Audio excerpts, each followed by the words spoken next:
साल सरकार रही है ना, और मोदी जी को 10 साल हो गए, तो टोटल 56 साल कांग्रेस का है और बाकी 20 साल बीजेपी का है, ठीक है ना।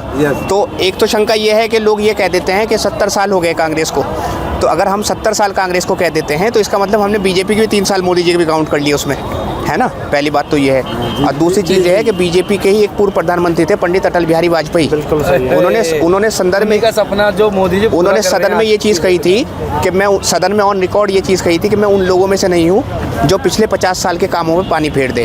अब आज मैं आपको एग्जांपल बताता हूँ, ये IIT, IIM, इसरो, ये देश के पहले प्रधानमंत्री की बनाई हुई चीज़ थी। सरदार वल्लभ भाई पटेल की जो मूर्ति लगी है गुजरात में, सरदार सरोवर डैम पे वो मूर्ति बनी है, वो मूर्ति का जिस डैम पे बनी है ना, बांध पर, वो बांध पंडित जवाहरलाल नेहरू ने बनाया था। तो ये कहना कि किसी सरकार, हाँ इतना ज़रूर है, किसी सरकार ने कम काम किया, किसी ने ज़्यादा काम किया। और जो मैं आपको एक बात बता दूं, देखिए राजनीति में संख्या बल पे खेल होता है। आज हम कह सकते हैं कि आज मान लिया भारत का प्रधानमंत्री ताकतवर है, तो इसका मतलब ये नहीं है कि अटल बिहारी वाजपेयी कमज़ोर थे। जिस संख्या 282 चाहिए पार्लियामेंट में, लोकसभा में किसी बिल को पास कराने के लिए, अगर किसी पार्टी के पास 303 सदस्य हैं तो उसको तो ये मालूम है अब एनडीए के पास 349 या 348 हैं और अपने 303 हैं बीजेपी के। तो बीजेपी ये चीज़ जानती है कि अगर हमारे साथी भी सहयोग नहीं करेंगे किसी बिल को पास कराने में तो बिल पास हो जाएगा। तो संख्या बल ही किसी प्रधानमंत्री या मुख्यमंत्री को, जैसे दिल्ली में केजरीवाल हैं, उत्तर प्रदेश में योगी आदित्यनाथ हैं, वहाँ भी संख्या बल है उनके पास। तो ताकतवर तो हर नेता होता है, मेन संख्या बल होता है। जिसके जैसे भाई साहब कह रहे हैं वो बात बिल्कुल सही है। तो हर प्रधान, और मोदी जी ने खुद पार्लियामेंट में ये चीज़ कही है कि आज, और लाल किले से 3 बार उन्होंने ये भाषण, मोदी जी 10 साल दे चुके हैं लाल किले भाषण। तो मोदी जी ने ये चीज़ कही है 3 बार। भाई साहब मेरी बात पूरी हो जाएगी। 3 बार लाल किले से 3 बार मोदी जी ने कहा है कि आज़ादी से लेकर अब तक के सभी प्रधानमंत्री और सभी राज्यों के मुख्यमंत्रियों को देश के विकास में उन सभी का योगदान है। मोदी जी इस बात को कहते हैं। भाई कोई आदमी ये कैसे कह सकता है कि भाई सिर्फ मेरा योगदान है। हाँ कम ज़्यादा ज़रूर है, ये बात तो है, हाँ मोदी जी के टाइम में बहुत सारी चीज़ें हुई हैं, जैसे UPI आया है ना। आज हर कोई, आज ठेले वाला भी UPI से पेमेंट लेता है ना, जो कि उस समय नहीं था, है ना। रुपए अब जैसे राम मंदिर का मुद्दा है, राम मंदिर का अगर मुद्दे पे आए, भले ही ये हमारी सदियों की मेहनत है, 500 साल के बाद हुआ है, लेकिन अगर हम देखें भूमि पूजन सबसे पहले राजीव गांधी की सरकार में हुआ था। बिल्कुल सही कहा आपने। राजीव गांधी की सरकार में भूमि पूजन हुआ था। मोदी, और जब इन्होंने लाल कृष्ण आडवाणी ने रथ यात्रा निकाली 1990 में, उस समय ये आंदोलन और तेजी से बढ़ा। और फिर हर जगह हर सरकार ने अपने और उसी में कार सेवकों पे भी हमला हुआ और सारी चीज़ें भी हुई, है ना। उसका परिणाम है। और 2019 में जब मोदी जी की दोबारा सरकार आई तो उन्होंने पार्लियामेंट हॉल में शपथ लेने से पहले एक मीटिंग ली थी अपने MPs की, सारे MP जो चुन के आए थे।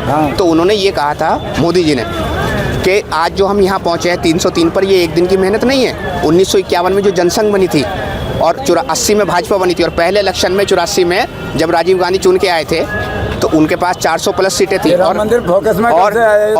और भाजपा को 2 सीटें आई थी सिर्फ। भाजपा वहाँ से बता रहा हूँ भाई साहब, बता रहा हूँ, मैं बता चुका वो चीज़, आपने सुना नहीं, मैं वो चीज़ बता चुका राम मंदिर का 92 से, है ना। जब कल्याण सिंह ने तो भाजपा को वहाँ से चले, तो मोदी जी ने ये चीज़ कही कि आज जो हम यहाँ पहुँचे हैं ये हमारी कई पीढ़ियों की मेहनत है।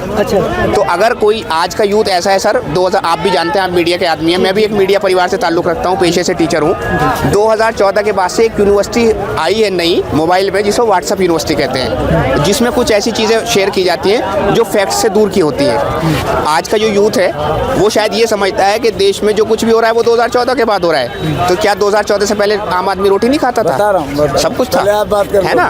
तो अब देखो, अपना अपना मत हो सकता है, मैं ये नहीं कह रहा, हर किसी का अपना मत हो सकता है भाई, एक धारा में तो हर कोई नहीं बहेगा जी। तो लेकिन सर इसको आप मानते होंगे कि जो भारत जोड़ो नया यात्रा जो निकल रहा है, जो युवा के लिए, बेरोजगार के लिए, महंगाई के लिए, देश के नया के लिए जो भारत जोड़ो नया यात्रा निकल रहा है, जो राहुल गांधी कहने के जनता भी उसमें जोड़ रहे हैं, तो इसको आप कैसे देखते हैं? देखिए जनता का समर्थन तो मिल रहा है, जनता का समर्थन। अब ये तो 2024 का जो इलेक्शन होगा अप्रैल से शुरू हो जाएगा, है ना।